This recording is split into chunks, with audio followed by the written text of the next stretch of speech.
1956లో ఉమ్మడి ఆంధ్రప్రదేశ్ ఏర్పడితే 2019 వారు ముఖ్యమంత్రి అయిన నాటి వరకు ఏ ముఖ్యమంత్రి కూడా ఇంక్లూడింగ్ వాళ్ళ ఫాదర్ భర్తీ చేయనటువంటి ప్రభుత్వ ఉద్యోగాలను భర్తీ చేయడం జరిగింది జగన్మోహన్ రెడ్డి గారు. సచివాలయం ప్రభుత్వ ఉద్యోగాలు చెప్పండి చెప్పండి చెప్పండి. ప్రభుత్వ ఉద్యోగాలను పెద్ద ఎత్తున భర్తీ చేయడం జరిగింది. గతంలో ఏ ముఖ్యమంత్రి చేయనంత అని చెప్పేసి. ఏ ప్రభుత్వ ఉద్యోగాలండి? సచివాలయం అవి ప్రభుత్వ ఉద్యోగాలా? 5,000 జీతాలకి డిగ్రీ చదువుకుని డిగ్రీ 23,000 రూపాయలు జీతం అండి సచివాలయం ఉద్యోగస్తుడికి. ఇప్పుడు 15,000 మొదటగా. ఎప్పుడు నుంచి? ఐ థింక్ లాస్ట్ ఇయర్ నుంచి. ఎందుకు ఎలక్షన్స్ కి ముందు కదా? అది కూడా ఎలక్షన్స్ కి ముందు కూడా 5,000 నుంచే కదా స్టార్ట్ అయింది. దీన్ని మీరు ప్రభుత్వ ఉద్యోగాలు అని 15,000 అండి. ప్రభుత్వ ఉద్యోగాలని ఎలా కన్సిడర్ చేస్తారు చెప్పండి మీరు? కాదు కదా. సచివాలయం వాలంటరీ అంటే అవి సేవకు సంబంధించి చెప్పొచ్చు. సచివాలయం ఉద్యోగాలు కూడా ప్రభుత్వ ఉద్యోగాలు. ఒక్క నిమిషం, వాలంటరీ సేవానా? ఏదో వర్డ్ యూజ్ చేశారు. వాలంటరీ సేవ ఎందుకు అయింది నాకు అర్థం కాలేదు. ఇప్పుడు సేవ చేయాలనుకుంటే వాళ్ళు వేరే విధంగా చేయొచ్చు కదా. వాలంటరీ అని చెప్పి ఒక జాబ్ ఇచ్చి ప్రతి ఇంటికి వెళ్ళి వాళ్ళు చెప్పినట్టుగా పైన గవర్నమెంట్ నుంచి చేసినప్పుడు అది ఎలా సేవ్ అవుతుందండి? అది సేవ్ అనిపించుకోదు కదా. డబ్బు తీసుకుని పైనుంచి ఆర్డర్ వచ్చాక మీకు బొట్టల మీద వేసుకుని ఇవన్నీ అది ఎక్కడ సేవ్ అవుతుంది? అదే చెప్తాను, 5,000 జాబులు ఇవ్వడం అంటే సృష్టించడం అంటే he did that right thing. ఏదో సరే ఏమీ రానోళ్ళకి ఇంట్లో కూర్చున్న వాళ్ళకి అదైనా వస్తుంది. ఇవన్నీ ఎందుకు చేసుకున్నారు? లాస్ట్లో ప్లాన్కి వీళ్ళందరినీ ఒక ఆర్మీలా తయారు చేసుకుని ఓటర్ బ్యాంక్ కోసం చేసుకున్నవి ఇవన్నీ. మీరు సచివాలయ వ్యవస్థ వాలంటరీ వ్యవస్థ మీద మీ అభిప్రాయం ఏంటి? వాళ్ళు పాపం సిన్సియర్గా ఏదో ఒకటి మనకి ఒక గవర్నమెంట్ జాబ్ ఉంది కదా చెయ్యాలి మనం ఏదో అనుకుని వచ్చారు. బట్ దీన్ని వీళ్ళు వేరే విధంగా ఉపయోగించుకోవాలి అనుకున్నారు అంతే. మీన్స్ చెప్పాను కదండి, ఒక ఆర్మీలా వాడుకోవాలి నెక్స్ట్ ఎలక్షన్స్ కనుక్కుని ఇదంతా ప్లాన్. ఇప్పుడు ఆ విధంగానే ముందుకెళ్తున్నారా? ఆర్మీలాగా పనిచేస్తుందంటారా? లేదు, చాలా చోట్ల అయితే విమర్శలు ఉన్నాయి కదా, మీకు తెలుసు నాకు తెలుసు. కొన్ని వరకు వాళ్ళు చేయగలిగారు. బట్ నేనైతే కొన్ని ఐఎమ్ నాట్ సాటిస్ఫైడ్. బియ్యం కోసం వెహికల్స్ మళ్ళీ పెట్టి ఇంటి వరకు రావడం ఇవన్నీ waste of time, waste of things అండి బాబు. సో కొన్ని యూజ్లెస్ థింగ్స్ చాలా వేల కోట్ల రూపాయలు వాలంటరీ వ్యవస్థ కోసం, సచివాలయ వ్యవస్థ కోసం ఖర్చు చేయడం జరిగింది 5 సంవత్సరాలు. దానికి తగ్గట్టు ప్రజలకు సేవలు అందలేదంటారా? 50-50 నాట్ కంప్లీట్లీ 50-50 అని నేను చెప్పగలను అంతే. కొంతమందికి అందాయి, కొంతమందికి కాదండి. ఇప్పుడు అంత ధనం వెచ్చించినప్పుడు వారి కోసం వారి నుంచి ప్రజలకు అంత పెద్ద ఎత్తున సేవలు అందాయా అని అడుగుతాను. ఇప్పుడు నేను వాలంటీర్స్ని ఇక్కడ కించపరచాలనుకోవట్లేదు. వాళ్ళు ఎందుకంటే వాళ్ళు ఒక మంచి ఉద్దేశంతో జాబ్ చేయాలి అని ఇది చేసుకున్నారు. కానీ వీళ్ళు ఏం చేశారు? మధ్యలో వైఎస్ఆర్సీపీ పనుల కోసం, వెనకాల ఎమ్మెల్యేస్ కోసం తిరగడానికి గడప దాంట్లో చాలామంది వాలంటీర్స్ ఇళ్ళకి వెళ్ళడము, సో ఇన్ఫర్మేషన్స్ ఇవ్వడాలు, వైఎస్ఆర్సీపీకి యాంటీ ఎవరు ఇలాంటి, సో అలాంటి చాలా మిస్లీడింగ్స్ కూడా జరిగాయి కదా. పవన్ కళ్యాణ్ గారు ఒక కామెంట్ కూడా చేయడం జరిగింది. ఈ వాలంటరీ ఎవరైతే వ్యవస్థలో ఉన్నటువంటి వ్యక్తులు సేకరించినటువంటి సమాచారం వల్ల మహిళలు కూడా మిస్సింగ్ అవుతా ఉన్నారు ఆంధ్రప్రదేశ్లో. అది నాకు అంత డెప్త్గా తెలియదు. బట్ ఐ అపోజ్ ట్రాఫిక్ ఇవన్నీ జరుగుతున్నాయి కదా లేడీస్ మీద. సో దానివల్ల అయితే మాత్రం నేను చెప్పానండి బాబు.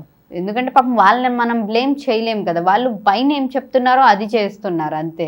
ఆయన పాస్ అయింది లేదు అంటే వీళ్ళకి తెలియకోకుండా వీరు సేకరించిన ఇన్ఫర్మేషన్ ఒకటి. ఇప్పుడు గవర్నమెంట్ ఇవ్వాలి అనుకుంటే ఎలాగైనా సేకరించిద్దబ్బా, చెయ్యాలి అనుకుంటే పొజిషన్లో ఉన్నాడు ఏం పీకాలనుకున్నా పీకగలడు. సో అది వాలంటీర్.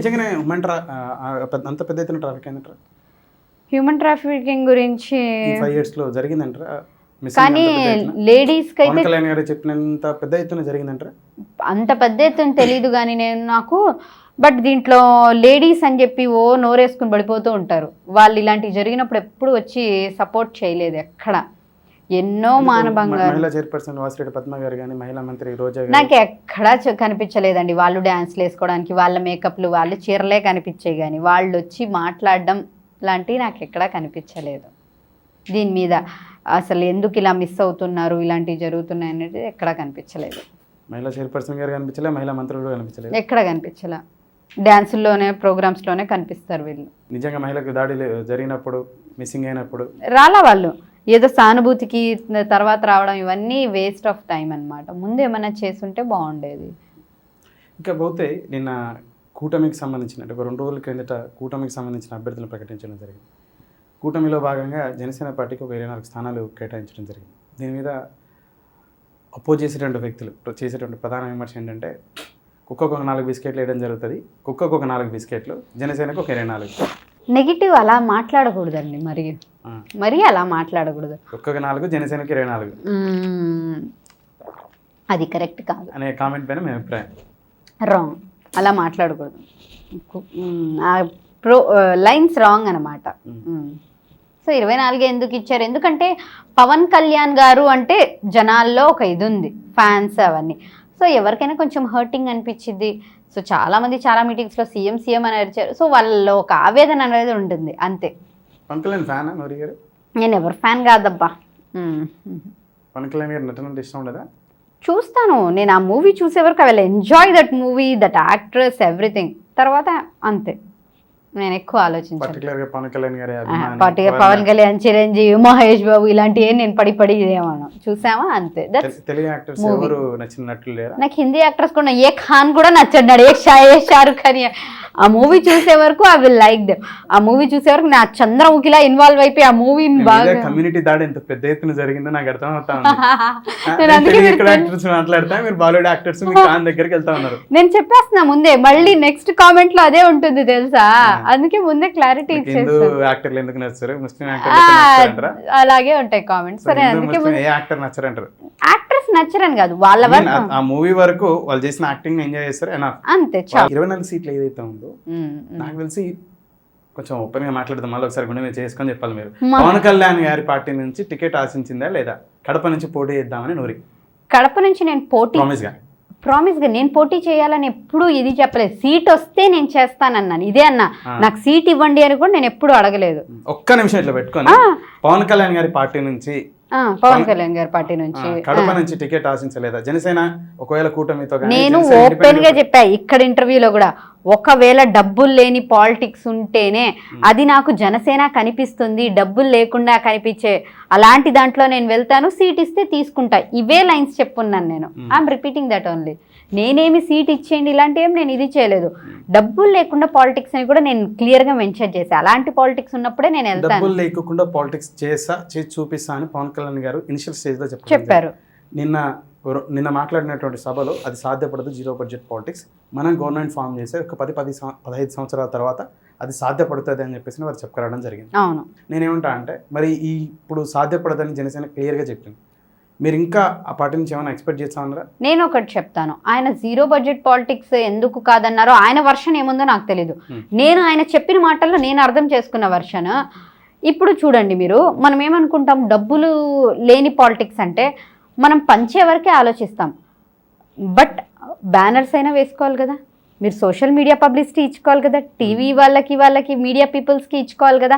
ఇప్పుడు నేను పొద్దున్న నుంచి సాయంత్రం వరకు తిరుగుతున్నాను, జనాలను ఒక 10 మందిని వేసుకుని వాళ్ళకి టీ నీళ్ళైనా ఇప్పించాలో, జ్యూస్, అక్కడైనా నా డబ్బులు ఖర్చు అవుతాయి కదండి. మేబీ దాని గురించి ఆయన ఏమైనా చెప్పుండొచ్చు, డబ్బులు లేకుండా పాలిటిక్స్ జరిగేది ఈ వర్షన్ గురించి ఏమైనా చెప్పుండొచ్చు. సో మనం ఆయన్ని నెగిటివ్గా అలా చూడకూడదు కదా. మీరు కడపలో బేసిక్గా సర్వ్ చేయడం జరిగింది. కడప జిల్లా నుంచి, ఉమ్మడి కడప జిల్లా నుంచి పోటీ చేయాలనేటువంటి చాలా కుతూహలంతో కూడా ఉన్నారనేటువంటిది ఉంది మా దగ్గర అయితే ఒక ఇన్ఫర్మేషన్. కడప టికెట్ అయితే ఇప్పుడు ఛాన్స్ లేదు, మాధవిరెడ్డి గారికి కూటమి నుంచి అభ్యర్థిగా ప్రకటించడం జరిగింది.